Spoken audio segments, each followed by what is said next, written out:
What is going on, you guys? I'm your host, Stacey Cole Morgan, and you are listening to the MorganMan Sports Podcast here on Spotify, Google Podcasts, GoodPod HQ, or wherever you find your preferred podcasts. Ladies and gentlemen, today we are talking about the Atlanta Falcons training camp news, and also we are recapping the entire Major 3 Toronto Ultra event that happened this past weekend.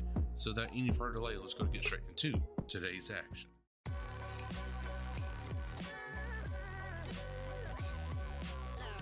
The following is a presentation of the Belly Up Sports Media Network. Welcome to the MorganMan Sports Podcast. I'm your host, Stacey Cole Morgan. Here on the MorganMan Sports Podcast, we talk Atlanta Falcons news, pre-game predictions, and all other news surrounding the Atlanta Falcons. Touchdown, Atlanta!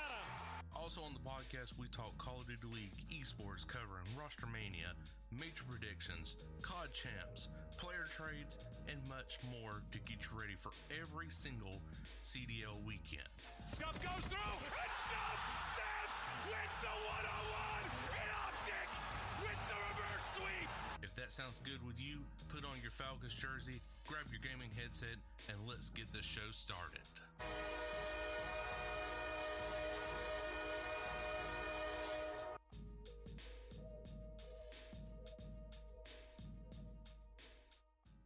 All right, guys, so let's just go ahead and dive into things right here. So the Atlanta Falcons have just announced today on May 20th, 2024, that they will not be hosting a training camp this year at the training camp facility in Flower Branch. Due to ongoing construction at IBM Performance Field, the Atlanta Falcons are unable to host fans on site throughout the 2024 AT&T Atlanta Falcons training camp and will instead host fans at an off-site location for 2 open practices. The first practice will take place at Segner, if I'm pronouncing it right, High School in Beaufort on Saturday, July 27th, as a part of NFL Training Camp Back Together weekend. The free practice will mark the Falcons' return to a local high school for the first time since 2016, practicing at Grayson High School. The second open practice will be taking place at Mercedes-Benz Stadium on Friday, August 12th. Tickets will be available for practice at the bins for $5, with the proceeds benefiting support of medical programs and treatment services at Emory Healthcare, the official team healthcare provider of the Atlanta Falcons. This year's accreditations are just a one-year pause, only due to the construction footprint, and the Falcons look forward of welcoming fans back to Flower Branch in 2025. More information, including times, parking, and how to secure tickets for this year's 2 off-site practices, will be announced at a later date. So yes, guys, I know it is unfortunate right now that no fans will be able to show up to IBM Performance Field or Atlanta Falcons AT&T Training Camp, whichever one you want to call it right there. But I understand construction going on. They really don't want to risk no fans getting hurt or injured. And, and plus it protects them legally on their end right there as well.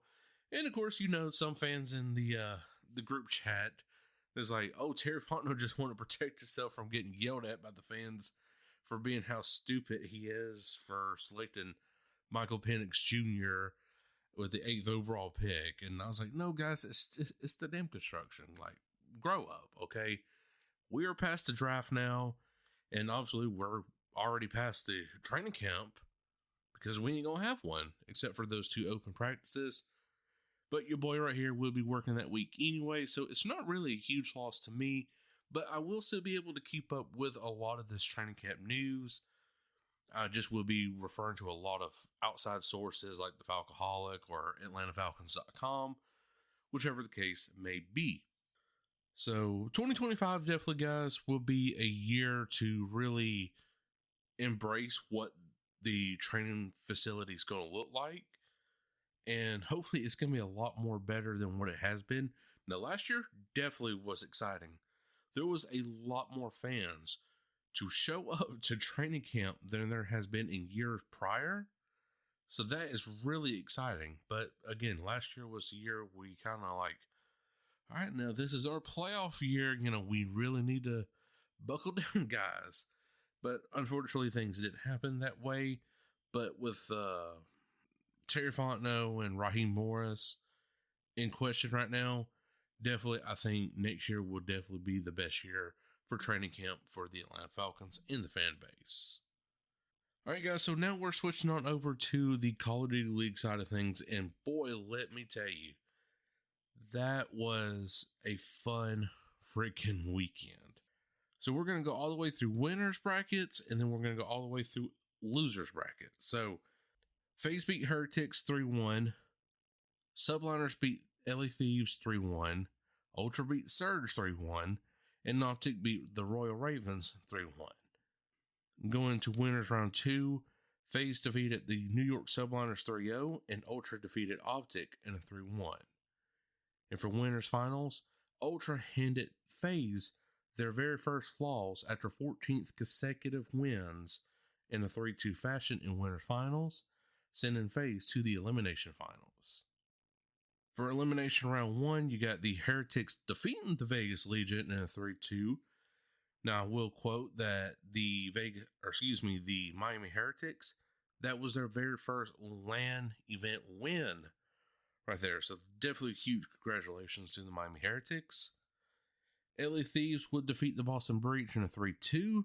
Surge would defeat Rocker 3-1. And Royal Ravens would defeat the Los Angeles Guerrillas 3-1. Elimination round 2, the Miami Heretics will come up with their second win on LAN, defeating the Los Angeles 3-1. And the Surge would defeat the Royal Ravens 3-1. Elimination round 3, you got the Optic Texas squad defeating the Miami Heretics on their quest to have a lot more LAN event wins in a 3-1. Subliners defeated the Surge 3-1. Elimination round 4, you got Optic defeating Subliners in a 3-2. And for elimination finals, you got FaZe losing to Optic Texas 3-2. And for your grand finals, the Toronto Ultra does fall short against the Optic Texas squad in a clean 4-0.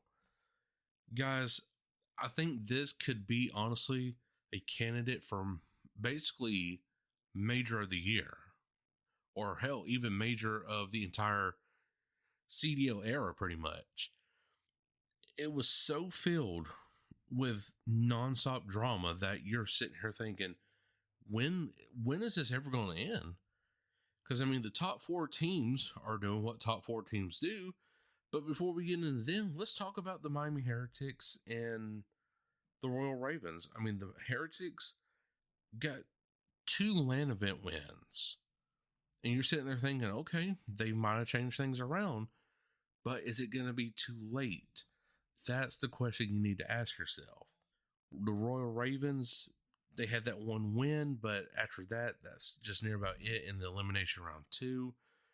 Surge will go on to elimination round 3, but again, is it going to be too late for them? They really need to start stepping things up, in my opinion, moving forward. Because there's only 1 major left, and that was supposed to be the Carolina Royal Ravens home series, but now it's just going to be not like a neutral site. It's going to be in Los Angeles, but with no fans, but Atlanta fans. So kind of weird how that goes. LA Thieves, I really thought that they was going to make a much more meaningful impact to this major than what they did, because the last major, I believe they made it to elimination round 4, if I'm not mistaken, or elimination round 3. But no, they get eliminated in round 2 by the Miami Heretics. So I kind of don't like that from the LA Thieves. They could have done a heck of a lot better, in my opinion. So now let's get into the top 4 right there. So the top 4, obviously, FaZe, Optic, Ultra, Subliners. That's your top 4 squad. Now, let's cover the New York Subliners first.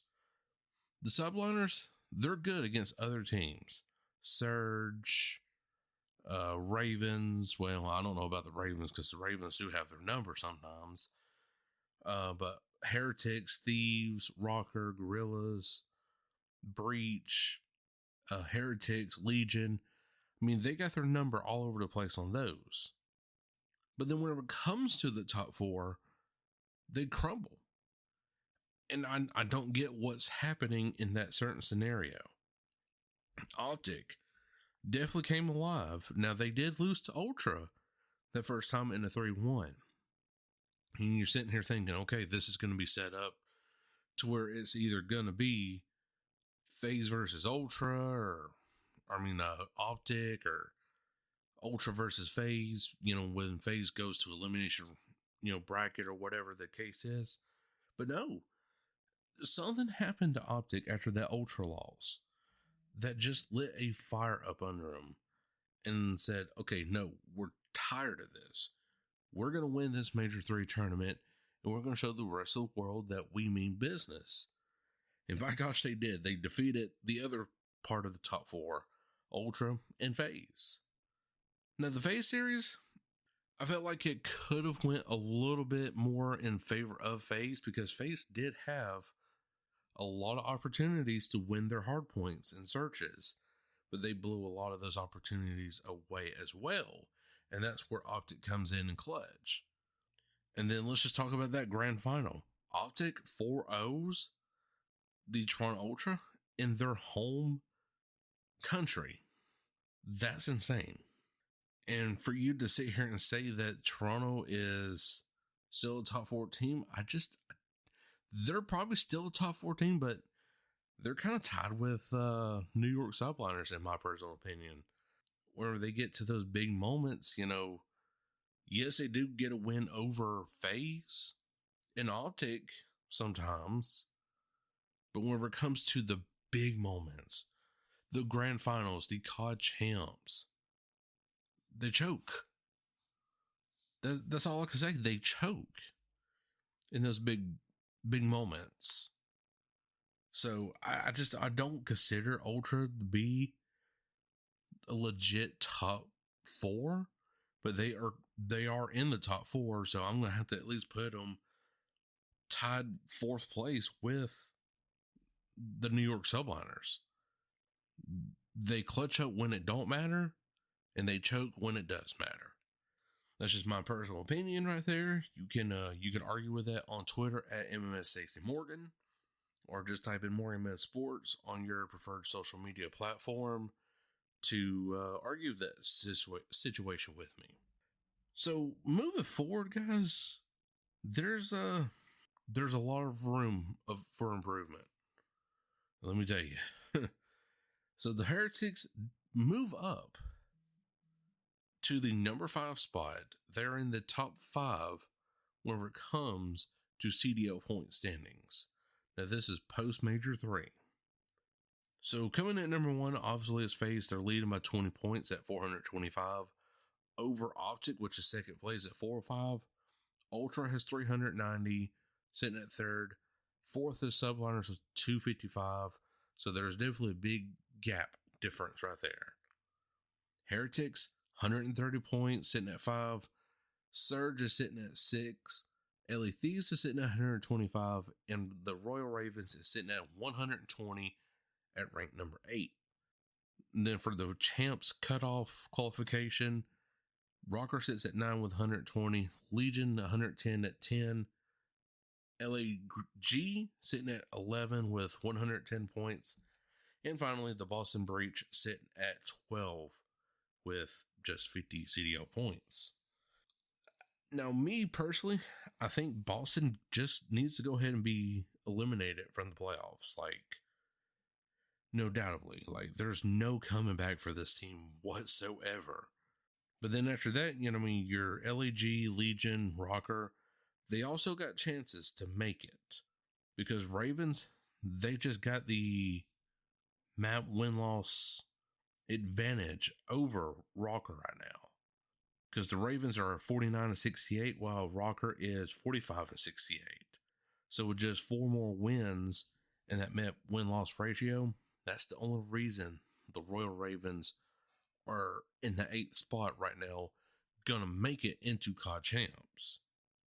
And, Thieves has got to watch out. Surge has got to watch out, because all these teams, these bottom tier teams, Rocker, Legion, Gorillas, they can make a comeback. Now, Heretics, let's see what happens.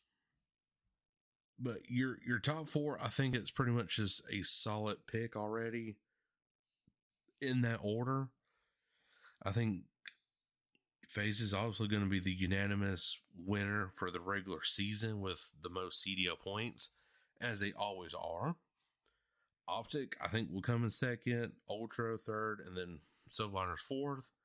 So really, 5th through 8th is going to change a lot this Major 4 tournament and everything right here.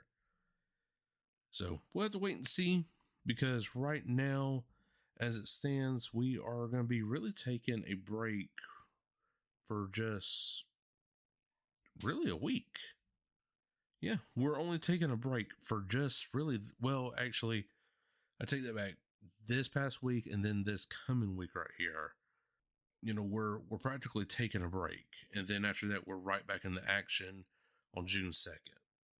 We'll have to wait and see, guys. But honestly, congratulations to Optic Texas for winning the Major 3 tournament. Now, the Big 3, if you want to say it now, so did the top 4.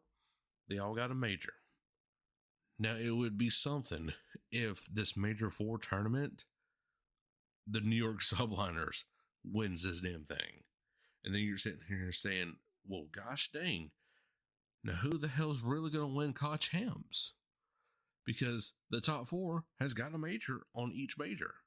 So we'll have to wait and see. That would be a very funny scenario moving forward. But again, it's within next week of being determined of who's going to be making college champs, playoff qualification cutoffs, etc., etc. So, guys, if you are looking forward to the Major 4 tournament, hit the like button here on YouTube. Follow me on all your preferred media platforms to listen to podcasts or music or whatever it is. It really does help me out to continue to push forward content each and every single Friday for you guys. Guess I sure hope you did enjoy it. If you did, make sure to like button wherever you are listening from, iHeartRadio, Spotify, Google Podcasts, or wherever you find your preferred podcast. And I, Cole Morgan, will catch you all later. Peace. Thank you for listening to this Belly Up Sports Podcast Network product. Some said we go belly up, so we made it our name, and we're still here.